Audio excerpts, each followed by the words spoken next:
Good morning, boys and girls. Today we are going to be reading out of a new book that I got that says Laugh and Grow Bible for Kids.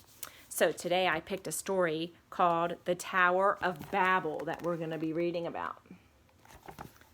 It was a new start. The great flood had stopped all the fighting and cheating and lying. Now Noah and his kids had a new chance to live as God's friends, the way they had always tried to live, sharing love and kindness instead of meanness and hate. The first thing Noah did was build an altar where he could give gifts to God. Noah gave gifts to God and thanked God for this new chance in a new world. God told Noah and his kids how he wanted them to live, and they promised that they would do their best to live that way.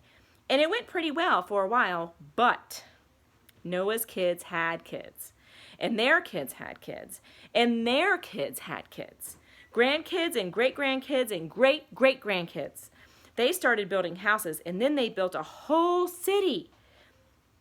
They were very proud of their city. What a great city we have built, they said. What else can we build? What if we built a tower that reached to the sky? Wouldn't that make us look strong? Building a city doesn't seem like a big deal. Building a tall tower doesn't seem like a big deal, but it was a big deal. What they were really saying was this: if we all live in one place, we can protect ourselves. We can feed ourselves, and a great tower will make us feel very strong. Then we won't need a strong God. We will be the strong ones.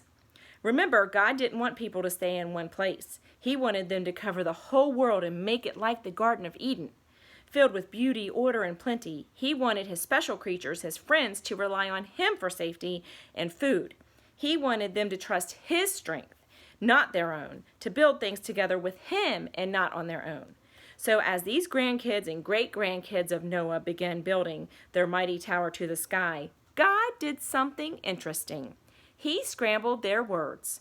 God gave them different languages so they couldn't understand each other. If they couldn't understand each other, they couldn't work together to build the tower. They couldn't work together to continue building their big city. And sure enough, since they couldn't understand each other, different groups and families wandered off from the city to live in different parts of the world, just like God had wanted. Little cities sprouted up all over. The great tower never got built. So did all the people say that they were sorry for trying to live without God?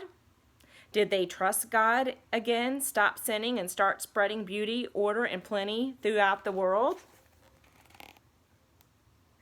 See, there's the tower, and there's all their different languages. So back to our question. Not exactly.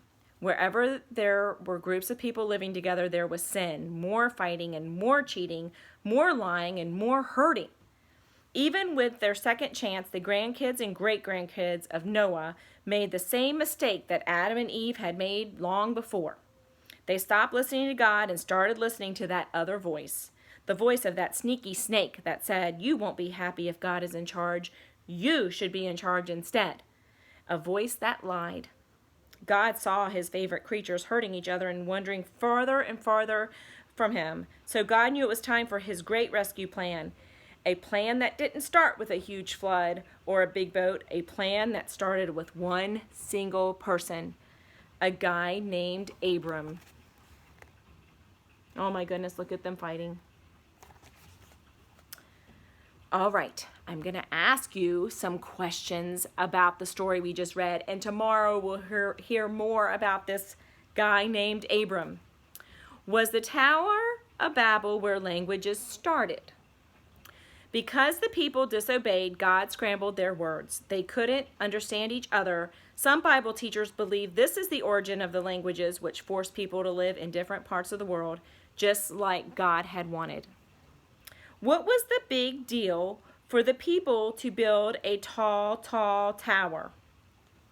What was the big deal for people to build the tall tower?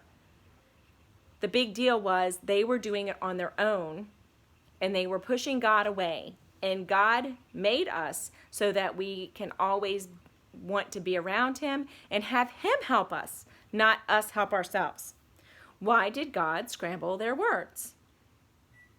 Well, God scrambled their words because he wanted to make it harder for them to work together to build this big, big tower so that they looked strong and mighty, not God looking strong and mighty. All right, boys and girls, we're going to close with a little prayer that's written right here in the book for us. Dear God, help us quiet the voices that say we should trust our strength instead of yours. We want everything we say and do to bring glory to you. Amen.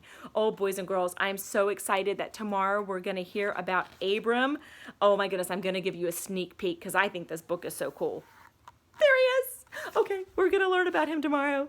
See you then.